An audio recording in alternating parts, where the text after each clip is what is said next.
এই মুহূৰ্তত আহি পৰিছে সমগ্ৰ ৰাজ্যবাসীৰ বাবে দুটা বিগ ব্ৰেকিং নিউজ জনাই আছো। আজি আমাৰ কৰ্তব্য খবৰ এটা গুৰুত্বপূৰ্ণ খবৰ। এইচএছ উত্তীৰ্ণ কোন কোন ছাত্ৰ ছাত্ৰীয়ে পাব স্কুটি, এই ঘোষণা কৰিছে মুখ্যমন্ত্ৰী ডক্টৰ হিমন্ত বিশ্ব শৰ্মাই। জনাই আছো ছাত্ৰ ছাত্ৰীক আজি আমাৰ কৰ্তব্য খবৰ এটা গুৰুত্বপূৰ্ণ খবৰ। এইচএছ উত্তীৰ্ণ কোন কোন ছাত্ৰই লাভ কৰিব স্কুটি, সন্দৰ্ভত জনাই আছো ৰাজ্যবাসীক অধিক তথ্য। উচ্চতৰ মাধ্যমিকত ভাল ফলাফল দেখুওৱা ছাত্ৰ ছাত্ৰীহে লাভ কৰিব এই বৰ্ষত স্কুটি। এই বছৰ 60%তকৈ অধিক নম্বৰ পোৱা ছাত্ৰীহে লাভ কৰিব স্কুটি। ইতিমধ্যে মুখ্যমন্ত্ৰী ডক্টৰ হিমন্ত বিশ্ব শৰ্মাই উল্লেখ কৰিছে 70%তকৈ অধিক নম্বৰ পোৱা ছাত্ৰহে লাভ কৰিব স্কুটি। ইতিমধ্যে মুখ্যমন্ত্ৰী ডক্টৰ হিমন্ত বিশ্ব উল্লেখ কৰিছে আৰু অহা বছৰৰ পৰা নতুন নিয়মত স্কুটি লাভ কৰিব ছাত্ৰ ছাত্ৰীয়ে। পুনৰ জনাইছো ছাত্ৰ ছাত্ৰীক 70%তকৈ অধিক নম্বৰ পোৱা ছাত্ৰ ছাত্ৰীহে লাভ কৰিব স্কুটি। আজিৰ দিনত মুখ্যমন্ত্ৰী ডক্টৰ হিমন্ত বিশ্ব শৰ্মা ডাঙৰ সিদ্ধান্ত কেইবাটা গুৰুত্বপূৰ্ণ মন্তব্য কৰিছে ৰাজ্যবাসীৰ বাবে।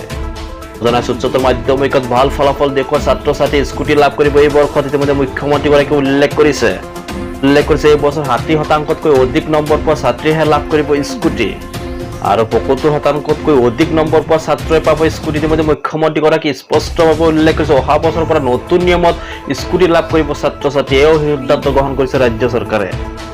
নমস্কাৰ, আহিছো আজি আমাৰ যিটো খবৰ দিকে। আজি আমাৰ যিটো খবৰ এটা গুৰুত্বপূৰ্ণ খবৰ। ৰাজ্যবাসীৰ বাবে আটাইতকৈ বৃহৎ আঁচনি আনিছে মুখ্যমন্ত্ৰী ডক্টৰ হিমন্ত বিশ্ব শৰ্মাই। ইতিমধ্যে উল্লেখ কৰিছে ৰাজ্যবাসীৰ বাবে।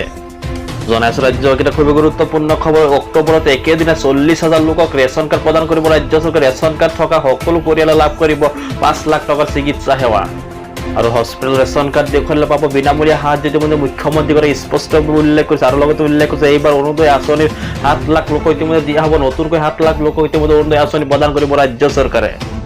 জনাইছো এটা খুবই গুৰুত্বপূৰ্ণ খবৰ। হস্পিটেল ৰেচন কাৰ্ড দেখুৱালে পাব বিনামূলীয়া সাহায্য। ইতিমধ্যে মুখ্যমন্ত্ৰীগৰাকীয়ে উল্লেখ কৰিছে আৰু এইবাৰ অৰুণোদয় আঁচনি 7 লাখ লোক ইতিমধ্যে দিয়া হ'ব নতুনকৈ। 10 ছেপ্টেম্বৰত 7 লাখ পৰিয়ালে লাভ কৰিব এই ধনৰাশি। ইতিমধ্যে মুখ্যমন্ত্ৰীগৰাকীয়ে উল্লেখ কৰিছে স্পষ্টভাৱে মুঠ 25 লাখ লোক পৰিয়ালক দিয়া হ'ব এই ধনৰাশি। আৰু লগতে এটা খুব গুৰুত্বপূৰ্ণ মন্তব্য কৰিছে অৰুণোদয় আঁচনি 1400 টকালৈকে বৃদ্ধি কৰাৰ সিদ্ধান্ত গ্ৰহণ কৰিছে ৰাজ্য চৰকাৰে। আত্মসহায়ক গোটৰ প্ৰতিগৰাকী মহিলাই লাভ কৰিব 10,000 টকা। ইতিমধ্যে মুখ্যমন্ত্ৰীগৰাকীয়ে উল্লেখ কৰিছে আত্মসহায়ক গোটৰ প্ৰতিগৰাকী মহিলাই লাভ কৰিব এই ধনৰাশি। ইতিমধ্যে মুখ্যমন্ত্ৰীগৰাকীয়ে স্পষ্টভাৱে উল্লেখ কৰিছে আৰু আত্মসহায়ক গোটৰ প্ৰতিগৰাকী মহিলাই ব্যক্তিগতভাৱে কৰিব পাৰিব ব্যৱসায়। গীতভাৱে মহিলাসকলে উদ্যোগ স্থাপনৰ বাবে কৰিব লাগিব আবেদন। ইতিমধ্যে চৰকাৰে আবেদন কৰাৰ পিছতে আপুনি লাভ কৰিব চৰকাৰৰ ফালৰ পৰা এই 10,000 টকা। আৰু লগতে উল্লেখ কৰিছে 10,000 টকা ভাল কামত খৰচ কৰিলে পৰৱৰ্তী পৰ্যায়ত 25,000 টকা লাভ কৰিব ৰাজ্যবাসীয়ে। বেংকৰ পৰা লোৱা 25,000 টকা ঋণৰ সুদ দিব নালাগে চৰকাৰে। ইতিমধ্যে মুখ্যমন্ত্ৰীগৰাকীয়ে উল্লেখ কৰিছে জুলাই আৰু আগষ্ট মাহত 22,000 চাকৰি ওলাব বুলি ইতিমধ্যে মুখ্যমন্ত্ৰীগৰাকীয়ে উল্লেখ কৰিছে।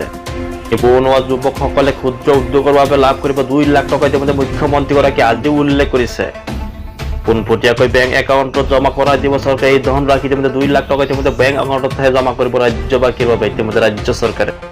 লগতে উল্লেখ কৰিছে 2 লাখ টকা ভাল কামত ব্যৱহাৰ কৰিলে পৰৱৰ্তী পৰ্যায়ত ঋণ দিয়া হ'ব বুলি ইতিমধ্যে মুখ্যমন্ত্ৰীগৰাকীয়ে উল্লেখ কৰিছে।